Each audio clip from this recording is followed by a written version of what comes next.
আসসালামু আলাইকুম প্রিয় বইপ্রেমিক ভাইয়েরা। এখন আপনাদের সামনে যে বইটি নিয়ে কথা বলবো, বইটির নাম হলো জীবনের ওপারে।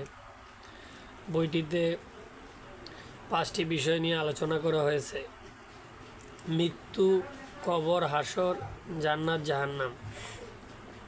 অনেক গুরুত্বপূর্ণ একটি কিতাব। তো বইটিতে শিরোনামে যা থাকছে, বইটির লেখক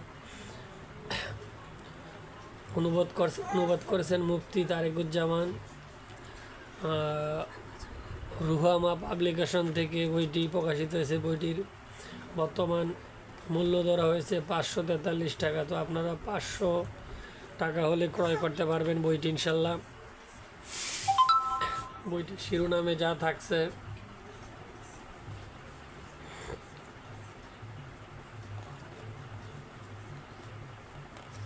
আমাদের সামনে সব তুলে ধরছি একে একে।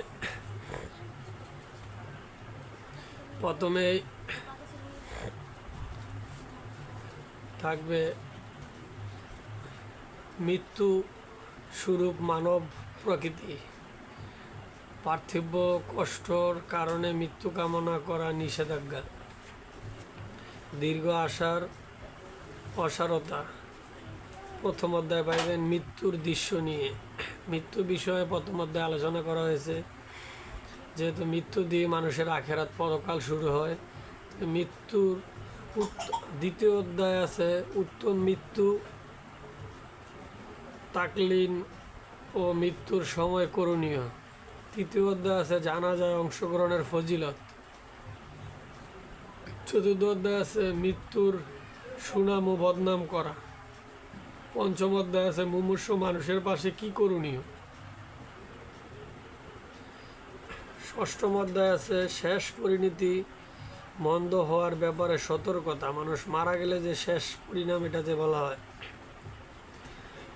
সপ্তম অধ্যায় দাফন পরবর্তী করণীয়। অষ্টম অধ্যায় আছে কবরের আলোচনা। দেখতে পাচ্ছেন কবরের আলোচনা। নবম অধ্যায় কবর জিয়ারত। দশম অধ্যায় নেককারদের স্বপ্নের বিবরণ। একাদশে আছে আযাব ও শাস্তি স্বরূপ সমূহ। দশম অধ্যায় আছে রুহের আলোচনা, রুহ কোথায় যাবে। চতুর্থ অধ্যায় আছে সিংহায় প্রথম ফু দেওয়া, দ্বিতীয় ফুৎকারের বর্ণনা। পঞ্চম দশ অধ্যায় আছে পুনরুত্থান ও হাসরের ময়দানের বর্ণনা। কেয়ামতের দিন সূর্য মানুষের নিকটবর্তী হওয়া, কেয়ামত দিবসের দীর্ঘ হওয়া, মানে হাসরের ময়দানটা যে 50,000 বছরের সমান হবে সেটার বর্ণনা। 16 অধ্যায় আছে হাউজে কাউসারের বিবরণ। পরবর্তী অধ্যায় আছে প্রথম সাফায়াত, সওয়াল জবাব ও হিসাব নিকাশ। এরকম করে অনেকগুলো অধ্যায় আনা হয়েছে। মানুষের কথোপকথন, মানুষের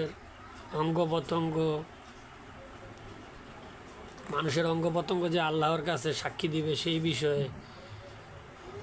শতকরায় 99 জন লোকই জাহান্নামে যাবে। কত নম্বর পৃষ্ঠায় সময়সূচি দেখেন। অনেক উপকারী একটি কিতাব, যা প্রত্যেকটি মুসলমান এই কিতাবটি সংগ্রহ করলে তাদের অনেক উপকারে আসে। দুই নবীর মধ্যবর্তী সময়ে লোকদের বর্ণনা, যেরকম মুসা নবী, তারপরে আল্লাহর রহমত প্রাপ্ত ব্যক্তি মোহাম্মদ সাল্লাহ সাল্লামের উম্মতের আধিক্য, কত সংখ্যা লোক বিনা হিসাবে জান্নাতে প্রবেশ করবে এই অধ্যায়। অনেক আছে আরও কিছু। আপনাদেরকে ভিডিওটা দীর্ঘ লম্বা হয়ে যাবে, সেই জন্য সংক্ষেপে বলতেছি। কারো সুপারিশ ছাড়া মুক্তিপ্রাপ্ত জাহান্নামীদের বর্ণনা।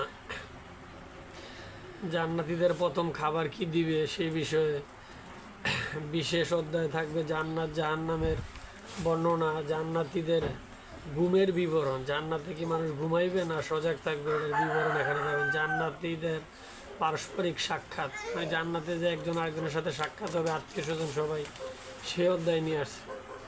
তারপরে আল্লাহর দিদার, ব্যস্ত যে আল্লাহর সাথে দিদার হবে সেই বিষয়ে, জান্নাতে যে বাজার বসবে, জান্নাতে যে বাজার বসবে সেই বিষয়ে।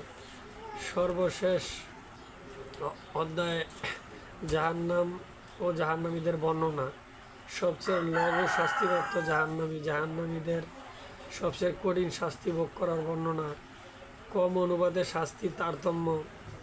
সর্বশেষ অধ্যায় জান্নাত ও জাহান্নামীদের চিরস্থায়ী অবস্থান, মানে বিচার হিসাব নিকাশ হয়ে যাওয়ার পরে জান্নাতীরা জান্নাতে থাকবে, জাহান্নামীরা জাহান্নামে থাকবে। সেই অধ্যায়ে 401 নম্বর পৃষ্ঠায় পাইবেন। এই যে প্রথম অধ্যায় থেকে শুরু। কাগজের মানও ভালো, অনেক সুন্দর,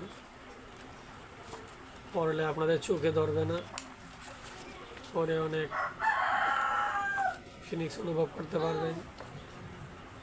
হলো পিছনের পার্ট, আর এটা হলো সামনের পার্ট। মৃত্যু, কবর, হাসর, জান্নাত, জাহান্নাম, 5টি বিষয় নিয়ে আলোচনা করেছেন এই যে লেখক, মূল লেখক ইমাম আবু মোহাম্মদ আব্দুল হক আল ইবলি রহমতুল্লাহ আলাই। অনুবাদ করছেন মুফতি তারেকুজ্জামান। যারা পারেন সংগ্রহ করে কিতাবটি নেবেন, ইনশাল্লাহ পড়লে উপকৃত হবেন।